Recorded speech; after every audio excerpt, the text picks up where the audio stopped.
Hello, as you can tell, this video is going to be a little bit different from my normal videos. I don't know if you can see Ruben in the corner there. Ruben, say hi. Ruben, say hi.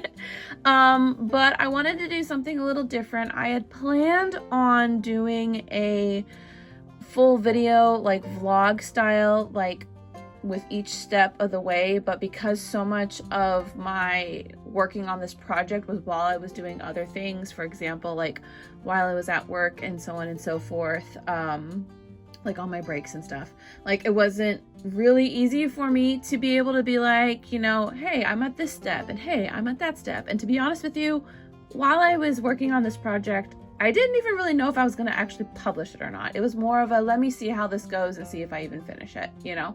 So here we are today, January. Happy New Year. I wrote a book. So I wanted to kind of explain the step by step because I really didn't talk about this because again, I didn't really talk much about it until I really knew that I wanted to or how I wanted to go about publishing this book. So I want to try and make this as quick as possible.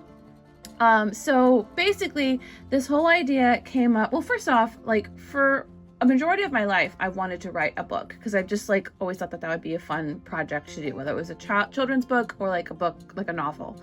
I had multiple times through college tried to seriously work on certain storylines that I kind of dreamt up as a child, and it just never really went anywhere. And I think it's because I just tried to start writing and I didn't like really put any sort of outline into it.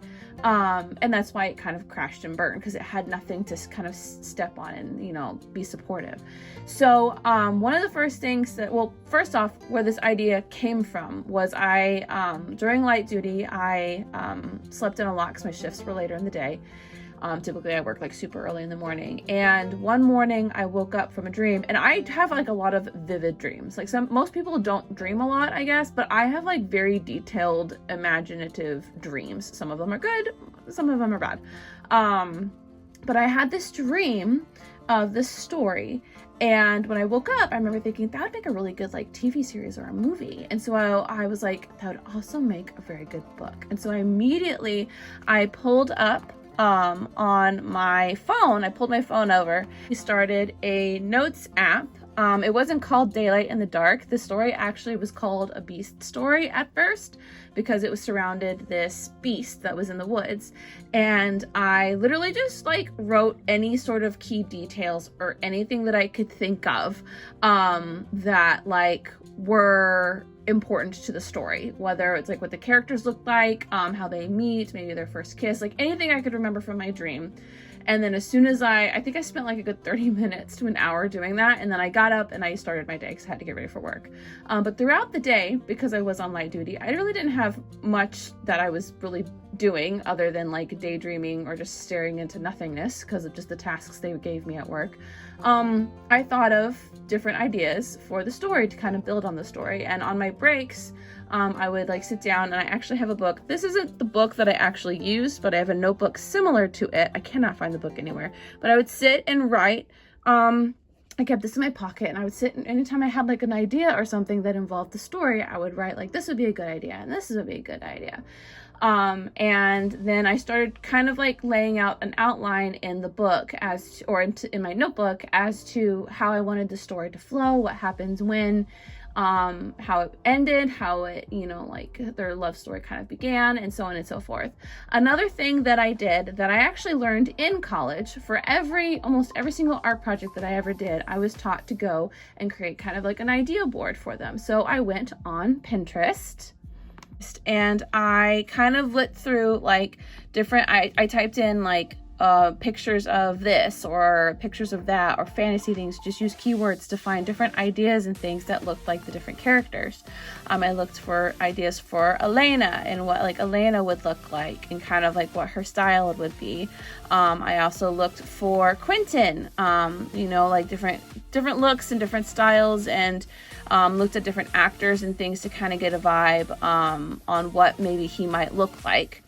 and like different scenes as well, because like there were certain scenes that kind of popped up into my head and I was like, oh, this would look good, or that would look good, you know, to kind of like give me an idea or a vibe of what certain scenes would look like. I also actually made a Spotify playlist as well. If that's something you guys are interested in seeing, I can give you guys that playlist, a list of songs that I kind of found for each scene, because I kind of wanted to go for like almost a Bridgerton idea of like how they had like a violin, like classical orchestra soundtrack to all the different scenes that were like actually modern day songs. And I felt like that kind of like just gave like a really good idea of like how the scene would be. So I could listen to a song and be like, okay, this is how the scene's gonna play out. And I kind of did that for the entire book, and it really, really helped. Because because a lot of the notes that I typed in or wrote in my little book, I would put in my notes app. So like if I thought of an idea for something, I could scroll down to where that point was in the outline and say, this will happen. And when I had like a really good outline of like either quotes or ideas like this happens and then this happens and this happens, I sat down and I started writing. And then what I ended up doing is like kind of using it as like almost like rewriting like a diary in a sense, where I had all this outline with like written paragraphs and such, and I would just sit and I'd be like, what happens next? What happens next? And the funny thing is sometimes I didn't know where the characters were going, and the characters kind of went off on their own journey, and I would like change plot points and so on and so forth as I wrote the entire story. Something else that I did is to kind of remember where I was in the story. I would go back and I would read the last chapter that I wrote. And I would either add more, or I would like edit things or fix things, how things were written, because I discovered that I get really excited when I'm writing and I kind of want to get to the next thing. And so I overlook certain plot points and things, or overlook how something is said. So when I go back and I read it, I'm like, that's not how I wanted that to be said, and I would fix that. And I would do that like for every writing session. I would sit and I would write for like an hour or so, a little bit every day or every other day. And I would go back and I would read like the last chapter. And then this book in particular is in like parts. There's like a part 1, a part 2, and a part 3. And after each part, I would go back to the very beginning and reread the entire part, kind of editing and changing and modifying things along the way. So I've kind of technically read this book, I would probably say at least 5 or 6 times all the way through, if not more than that.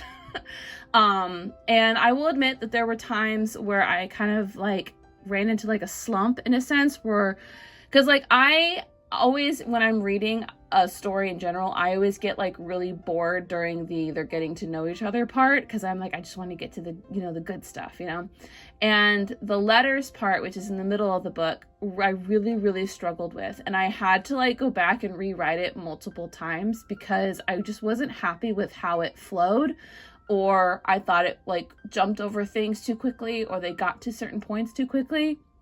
And even now, after I have, kind of pre-published the book, there are certain things when I went back and I reread it again, because as soon as I published it, I went back and I reread it, and there was like, I realized I was like, oh, I could have added more here, or I could have added more there, and so on and so forth. But anyway, I did that all the way through, and till I finished the book, and then I went through and I reread it again, and I think I reread it twice after I finished writing it. And yeah, I've since then sent it to, I have multiple people who are reading the book now, who are kind of like my editors in a sense. But the book is pretty much ready to be published. And it's available for pre-order on Amazon. So you can pre-order it now. It's available for $10 only on an ebook as of right now. I am working on a cover. Oh, that said, I did design the cover myself. That was probably the one thing I was mostly excited about besides finishing the book. I was super excited about creating the cover. And I did do a Pinterest board for that as well. And I was like really excited about the cover and what the cover was going to look like. And once I made the cover, it felt like a book, and it felt very weird to finish it. There were a lot of other things that I didn't think about that I had to do, like a summary of the book, and then like an about the author, which was like very weird to write.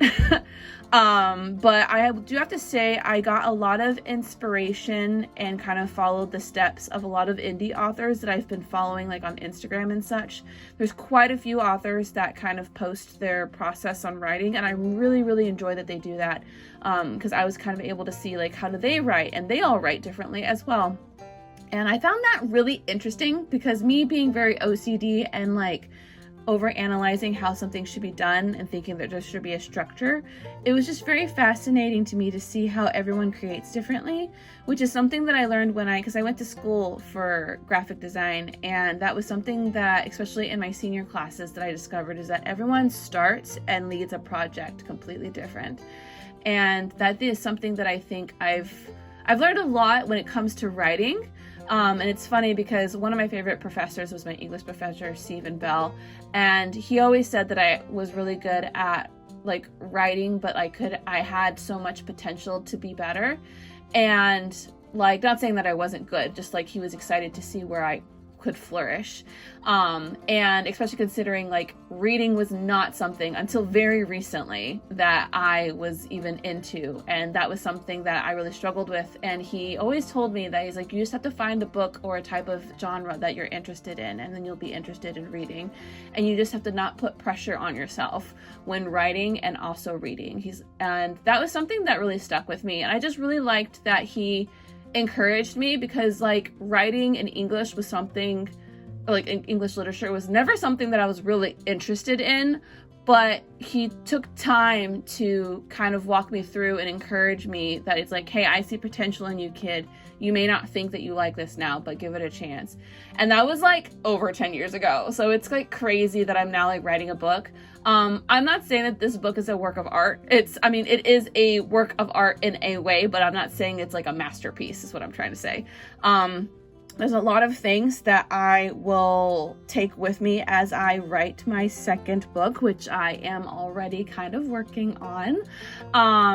It's not going to be about Elena and Quentin. It's going to be about two different characters, but Elena and Quentin might be in the book, so that'll be exciting. But anyway, it's something that I'm just really excited about, and I'm like excited and also terrified for people to read it, because the internet is a harsh place and I'm very scared for people to see it and to read it, because also spelling has never been my forte. When I told my mom I read a book or wrote a book, she was like, oh my God, really? Not to be like, like critical in a way, but like more so like I'm sure that was a challenge type of a thing. And it was like, I've never cared about spelling more in my life than I have the last 6 months. So you can pre-order the book now. It will be coming out on Valentine's Day. I thought that'd be a fun little, time for a book to come out. It is short. I will admit that it is short. That is partially because of how I formatted it, which again, things that I've learned that I will take with me for my next book. But it's a fun little fantasy short read that, you can add to your books read in 2025, and I hope you like it. And if you don't like it, don't worry. My husband Jared says that he probably will never read my book because it's a quote unquote trashy romance, and he's not 100% wrong. So this book isn't for everyone. If you don't like it, that's okay. And I know it's just a stepping stone for any future writing projects that I do. And yeah, follow me on my art Instagram, Six-Toed Paw Prints Instagram, for updates on the book. I will be posting more there about the book and advertisement. Please share it with your friends if you like fantasy or like tragic romance or romantasy. It is low spice. There's like a hint of spice, but like it's very minimum, and it's very much like implied. I don't want to go into detail about it, but like I hope you like the book, and if you do like the book, please like the video, and if you're not sure if you're gonna like the book but you're gonna buy the book anyway, like the video. And yeah, it's only on Amazon Publishing as of right now. Like I said, I'll look into different versions later on. And yeah, thanks for watching this video. Subscribe for more. and I'm excited to do more book content. That's all. Bye-bye.